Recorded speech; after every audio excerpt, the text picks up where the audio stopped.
તો જ્યાં સુધી આ મેળો ના આવે ત્યાં સુધી એ મૃતાત્માઓને રાહ જોવી પડતી હશે.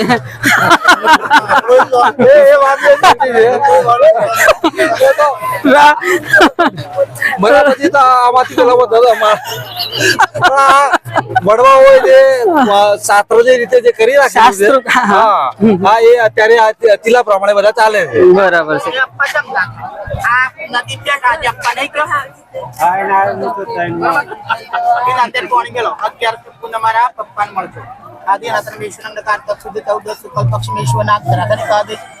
સમધી ગામ ત્યાંથી જીવોભાઈ અસ્થિ વિસર્જન માટે પંડિત તરીકે આવ્યા છે. કેટલા બધા સ્વજનો છે અહીંયા.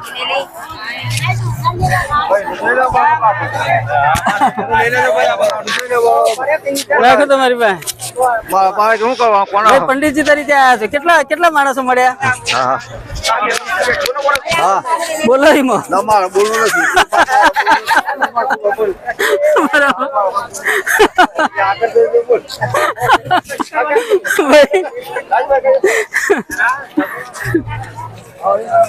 કેટલા આપડા સમજીભાઈ મળી જ જાય. દોસ્તો અહીંયા અમારા સ્વજનો મળી ગયા.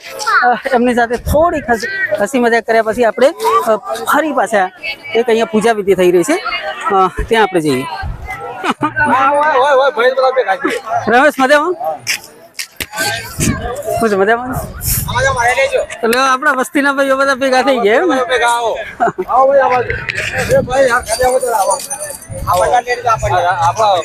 ભાઈ મજામાં? પ્રણામ પ્રણામ. ના ના જોડે રાખજે. તો દોસ્તો અહીંયા મારા ગામના કેટલાક લોકો મળી ગયા છે. પંડિતજી છે એ પણ અહીંયા જે લોકો અસ્થિ વિસર્જન કરવા માટે આવે છે એવા લોકોને મોક્ષાર્થ માટે અસ્થિ વિસર્જનની પૂજા કરી આપે છે. ખૂબ નોર્મલ ચાર્જમાં, ખૂબ ઓછા ભાવની અંદર તમને અહીંયા આજુબાજુની જે ગામ છે, મુનાઈ છે, ગોરલ છે, વસાઈ છે અને આપણું મુડેટી છે, એ તમામ ગામના જે પંડિતો છે એ અહીંયા આવે છે અને લોકોના અસ્થિ વિસર્જનની પૂજા કરી આપે છે. ખૂબ જ ઓછા ભાવથી, ખૂબ જ નોર્મલ ભાવથી. તો અહીંયા મુનાઈથી છે તમે જોઈ રહ્યા છો અને આ બાજુ આપણા ગોરલથી વસંતભાઈ છે, એમની સાથે દલાભાઈ છે, એ પણ અહીંયા અસ્થિ વિસર્જનની પૂજા કરી રહ્યા છે. એમની પાસેથી આપણે જાણીએ કે અહીંયા નાગધરાનું મહત્વ શું છે. અત્યારે હું વિડીયો પૂર્ણ કરું છું, ફરી તેમને મળું છું.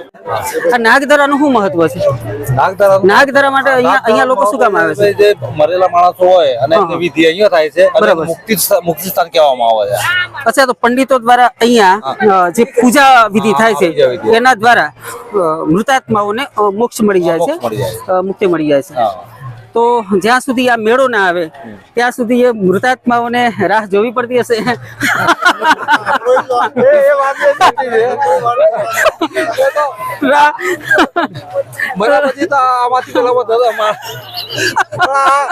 મળવા હોય જે શાસ્ત્રો જે રીતે જે કરી રાખ્યું છે હા એ અત્યારે અતિલા પ્રમાણે બધા ચાલે છે. બરાબર છે. તો વડવાઓની જે પરંપરાઓ છે એ પરંપરાઓને આપણે વળગી રહીએ છીએ. આસ્થા જોડાયેલી છે અને આપણે જ્યારે આપણા સ્વજનો માટે, આપણા મૃતાત સ્વજનો માટે કંઈક કરીએ છીએ ત્યારે આપણને સંતોષ થાય છે કે મેં મારા પિતૃઓ માટે કંઈક કર્યું, એમના મોક્ષાર્થ માટે કર્યું. અને એમના મોક્ષાર્થ માટે તો લોકો ઘણું બધું કરે છે. લોકો દાન કરે છે, વસ્ત્રદાન કરે છે, અન્નદાન કરે છે. એની સાથે સાથે લોકો અહીંયા અસ્થિ વિસર્જન કરવા માટે પણ આવે છે અને ટૂંકમાં ઘણું બધું કરે છે. એ મૃતાત્મા જે છે એના પ્રત્યેનો, એના સ્વજનોનો પ્રેમ બતાવે છે. બરાબર છે. એની સાથેની લાગણી છે જેના કારણે આ લોકો આ બધું કરી રહ્યા છે. મોક્ષ મળે ના મળે એ અલગ વસ્તુ છે, પણ એની સાથે લાગણીના જે સંબંધો છે એ લાગણીના સંબંધો અકબંધ રહે છે અને પેઢીની પેઢીઓ રહે છે. તો વસંતભાઈ, આપને કંઈક છેલ્લે કંઈક કહેવું હોય તો? બસ આજે અહીંયા જે થાય છે એ બધું યોગ્ય જ છે બરાબર બરાબર છે. હા અને હા ઓકે ઓકે અહીંયા જે શામળાજીનું મંદિર છે હા હા હા નટુભાઈ કંઈક કહેવા માંગે છે શામળાજી મંદિર છે હા હા મુક્ત આત્માઓને મોક્ષ મળે.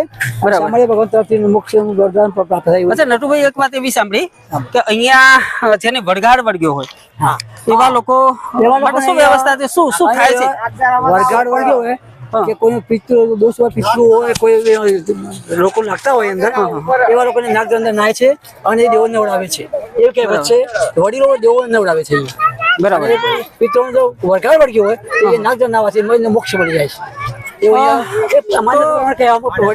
આકર્ષિત તો માન્યતા દોસ્તો છે. અહીંયા બે વાત થઈ એક જેને વડગાડ વળગ્યો છે એ વડગાડ થી મુક્ત થાય છે એ સામે અને નાગ છે. જેના શરીરની અંદર વડગાડ છે એ પણ આ નાગધરાની અંદર ડૂબકી મારવાથી એને પણ મોક્ષ મળી જાય છે. તો અહીંયા ડબલ ફાયદા છે વડગાડીને આવો નાગધરામાં નાવ અને મુક્ત થઈ જાય. ગામના દેવોને નવડાવો. ઓકે ઓકે ઓકે બહુ સરસ. ચલો આગળ જઈએ આપણે. તો દોસ્તો આપણા માટે જે નાગધરાનું મહત્વ હતું ડીઆર બ્લોગ તો ઓકે ઓકે ઓકે તો દોસ્તો નાગધરાનું જે મહત્વ હતું અહીંયા ઘણી બધી વાતો જાણવા મળી. નાગધરાની અંદર ડૂબકી મારવાથી પાપોનો નાશ થાય છે નંબર 1. નાગધરાની અંદર ડૂબકી મારવાથી જે વડગાડ હોય એ વડગાડથી આપણને મુક્તિ મળે છે નંબર 2. એની સાથે સાથે આપણા જે સ્વજનો છે એ સ્વજનોને અહીંયા મુક્તિ મળી જાય છે. એની સાથે સાથે આપણે જોઈ શકીએ કે કુંડમાં પાણીમાં નહાવાની ખૂબ ખૂબ ખૂબ ખૂબ ખૂબ મજા આવે છે. વ્યૂ ખૂબ સુંદર છે હું તમને બતાવું છું અહીંયા